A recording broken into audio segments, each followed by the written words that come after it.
это Диана. Добро пожаловать на мой канал. В данном видео я расскажу о своей поездке в Стамбул, в Турцию. Это будут как бы заметки начинающего путешественника или вредные советы Григория Остра. Расскажу о местах, которые мы посетили, и поделюсь своими советами для тех, кто, так же как и я, впервые едет в Турцию. Да, это шок-контент. На период поездки мне было 23, и это моя первая поездка в Турцию. Та-да! Начать рассказ стоит с планирования путешествия. Купив билеты, мы стали искать отель. Нужно было найти что-то не возле центра, не в гуще событий, но хотели сэкономить. И на момент октября уже все было раскуплено. Мы искали из того, что оставалось. По поводу брони. Мы все знаем, что Booking не работает в России. Но это не совсем так. Чтобы забронировать отель или жилье на Booking, необходимо выбирать варианты без предоплаты по карте. Таких вариантов достаточно, можно выбрать из того, что есть, или использовать карту зарубежного банка.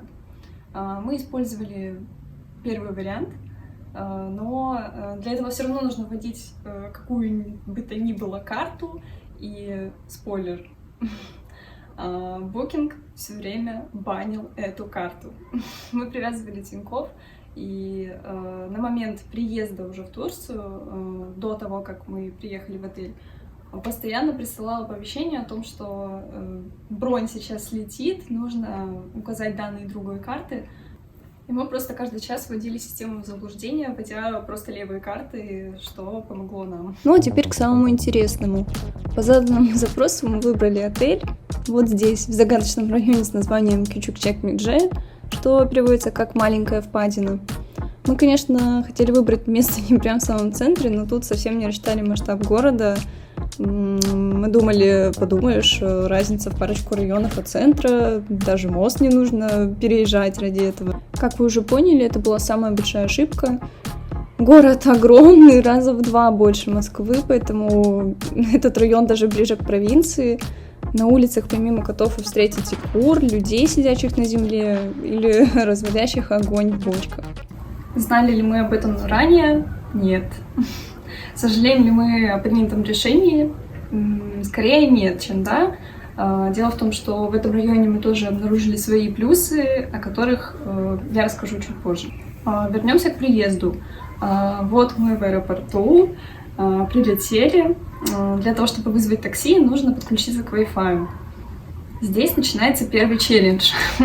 Дело в том, что подключиться к бесплатному Wi-Fi аэропорта по телефону, по номеру телефона невозможно. Сделать это нужно в специальных кассах, в которых нужно отсканировать свой паспорт и получить код для Wi-Fi. Как мы об этом узнали? От китайской студентки, которая летела с нами из Минска. Дело в том, что об этом вообще не сказано нигде в аэропорту, ни одной информации. Эта студентка об этом узнала в свой первый прилет и просто догадалась сделать точно так же. Проблемы с Wi-Fi в Стамбуле на этом не заканчиваются. Дело в том, что в городе есть бесплатный Wi-Fi по всему городу. К нему можно подключиться в любых точках. Можно подключиться, но подключиться у вас не получится. Подключившись к интернету, мы залезли в Uber, посмотрели цены там, подумали, что они слишком высокие, и поймали такси просто у аэропорта. Так делает большинство. И здесь была еще одна наша ошибка. Таксисты в Стамбуле не знают на английском от слова «ничего». Хотя нет, они знают yes, no и traffic. В общем, они очень хитрые, они в любом случае вас обманут, и ваша задача просто это минимизировать. Нам задвинули что-то про high traffic там и все в таком духе. Предложили поехать по автобану, это платная автодорога. Ну, собственно, мы согласились, потому что думали, что провести еще 2 часа в пробке, ну, такое себе занятие. Как мы поняли, что нас надурили? Таксист позвонил по телефону, видимо, своим друзьям или знакомым, и просто по его голосу, по его интонации мы поняли, что, ну, сегодня будет пир во всем Стамбуле. Далее это заселение в номер. Мы приехали в отель, и дело в том, что в названии Royal Inchi Spa Hotel правдиво только последнее слово. На этом все. Заселившись в отель, мы пошли искать пропитание. Мы зашли в первое попавшееся кафе, взяли одно блюдо и газировку, и вышло что-то около 200 рублей. Мы подумали, неплохо, можно есть за такие деньги, прекрасно. Вот, но спойлер, оказалось, что мы довольно-таки переплатили. После этого мы заходили в другое кафе прямо напротив нашего отеля, и там тоже были цены меньше еще, чем в предыдущем. Но самое интересное, что мы увидели, что турки, которые обедали в этом же кафе, они набирали больше блюд, но платили раза в 5-6 меньше, чем мы. Мы сначала подумали, что, возможно, дело вот в самих ингредиентах, мы что-то набирали дорогое, но оказалось, что дорогие здесь мы. По этой же причине я вам не советую ходить в магазины без ценников, иначе вы просто заплатите за, я не знаю, половину посетителей, которые подойдут в это время. Еще по поводу кафе, нам оно полюбилось, и мы решили ходить туда постоянно. После этого мы как-то, видимо, понравились хозяину, цены стали снижаться с каждым днем. Он заучил какие-то русские слова, видимо, чтобы нам было это приятно, и однажды даже провел на задний дворик своего кафе. После перекуса пошли к морю, ища там станцию метро, и по пути знакомились с бытом людей этого района. Да, про разведение огня в бочках я не шутила. Местные любят это развлечение, а еще посидеть на земле на пустыре или стройке. Пока мы шли, было не по себе, но потом оказалось, что это норма. Улицы Стамбула имеют сильный уклон, мы шли вниз, не подозревая, что потом дорога станет целым испытанием для нас. Нужную нам станцию метро, а точнее Мармарая, мы нашли, но уехать там так и не удалось. Дело в том, что для проезда нужна карта из Стамбулкарт, но в терминале, в котором ее нужно было покупать, купить ее было невозможно, потому что все было на турецком языке. Мы просили помощи у незнакомцев, они очень плохо говорили по-английски, либо совсем не понимали нас, и, соответственно, ничего не получилось. Уехали мы только на выходных. Старичок показал на пальцах, куда жать, чтобы проплатить карту, положить деньги, и все удалось. Из-за первой неудачной поездки решили исследовать район. Мы нашли огромную набережную с парком и местами отдыха. Местные приходят сюда на пикник, шашлыки и ради спорта и отдыха с детьми. По дороге домой отыскали магазины с запоминающимися названиями. Щок или Сок, мы называли его так, и Алтын. Это супермаркеты по типу Дикси. Мой день рождения выпал на выходные в субботу, и мы решили отпраздновать его в центре. Это было большой ошибкой. Если вы видите, что сейчас что-то празднуется где-то, просто не выходите из дома. Первым делом посетили площадь Султан Ахмед. Это самое популярное туристическое место.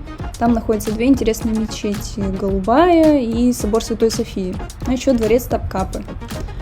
Как вы поняли, из-за огромных очередей мы еле влезли на эту площадь, не говоря уже о достопримечательностях. Если вы любитель вот этих штучек, там, по типу «Великолепный век» и так далее, то вам туда, конечно, надо, но советую выбирать будни, желательно в дождь, ливень, грозу, метель, когда никого нет. И берите гида, если у вас будет такая возможность. Следующее место — это парк Гюльхане. Это отдушина стамбульцев, ищущих тишины и покоя. Там чисто, аккуратно, но прям мало мест притяжения. И лучше посещать его весной, когда цветет много цветов, разноцветные тюльпаны и все в этом духе. Далее по Галатскому мосту, который тоже является достопримечательностью, мы перебрались на противоположную часть города, пройдя переход, или давайте открыто назовем его рынок в переходе, в толкучке, выбрались на открытую часть моста. Оттуда любовали Золотым Рогом, проливом Босфор, проходившими мимо судами, наблюдали за рыбаками и торговцами. Оттуда шли в горку до Галатской башни. Улочки здесь узкие, крутые, везде булыжник, но это не мешает водителям здесь проезжать. Но дорога до символа Стамбула стоит того. Каждый дом до него уникален, не похож на остальные. Есть совсем ветхие, нетронутые дома, а есть места, испещренные граффити. Но, в общем-то, все это выглядит органично. Сама башня была реконструирована несколько раз. Дерево сменил камень, была достроена верхушка, а также включили несколько лифтов. Район Галата по названию башни просто кишит местами отдыха, кафе, и в одном из таких мест мы и остановились. Отсюда брели по самой оживленной улице – Стеклянь. Я слышала, что ежедневно по ней приходит около 3 миллионов человек. Место интересно тем, что здесь сохранился исторический ретро-трамвайчик, который доезжает отсюда до площади Таксим. Здесь это единственный транспорт. Улица привлекательна тем, что здесь происходит как бы симбиоз культур. Здесь можно найти любую кухню мира, сувениры, храмы, брендовые вещи прекрасно соседствуют с ларьком с подделками. Место действительно колоритное. Ну и непосредственно площадь Таксим. Здесь проходят все праздники, митинги и сборища. В центре стоит монумент Республика. В середине скульптура Ататюрк, это основатель республики. Чем еще интересен этот памятник? Справа от отца народа стоят русские революционеры Климент Ворошилов и Семен Оралов.